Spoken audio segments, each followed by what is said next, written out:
Qəbələ radiolokasiya stansiyası illər sonra yenidən beynəlxalq müzakirələrin mərkəzinə qayıdıb. Dünyada raketdən müdafiə sistemləri, erkən xəbərdarlıq imkanları və hərbi kəşfiyyat infrastrukturu uğrunda rəqabətin gücləndiyi bir zamanda Azərbaycanın vaxtilə nəzarətinə keçən bu strateji obyektin taleyi yenidən suallar doğurur. Rusiya hərbçilərinin stansiyanı tərk etməsindən sonra Bakı niyə Qəbələ radiolokasiya stansiyasının texniki və geosiyasi potensialından istifadə etmədi?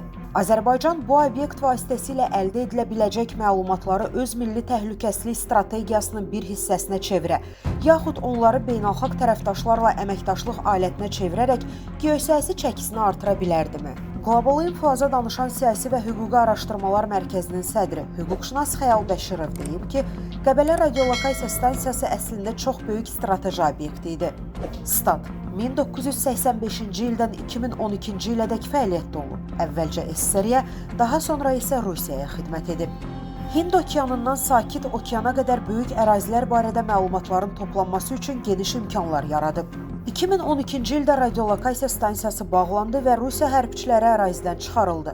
Azərbaycan Rusiyadan icarə haqqını 4 dəfə artıraraq illik təxminən $300 milyon tələb edirdi. Amma Rusiya bununla razılaşmadı. Rusiya artıq 30 il fəaliyyətdə olan, yeni dövrün standartlarına cavab verməyən bu radiolokasiya stansiyasını icarəyə götürmək istəmirdi. Stansiya kifayət qədər köhnəlmişdi. Yeni dövrün standartlarına uyğun sistemlər var idi. Rusiya radiolokasiya stansiyasının təmirinə və modernləşdirilməsinə vəsait xərcləmək istəmədi. Daha sonra da icarə haqqına görə ondan imtina etdi.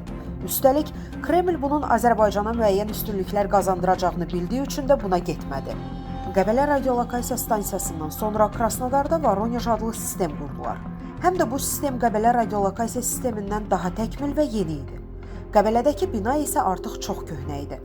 O ki qaldı digər ölkələrə icarəyə verilməsi məsələsinə qeyd etdiyim kimi, radiolokasiya stansiyası köhnəlmişdi və yenilənmə Bakının maraqlarına uyğun deyildi. Yəni biz istəsəydik, onu yeniləyə bilərdik, amma buna ehtiyac görülmədi. Statın sonu.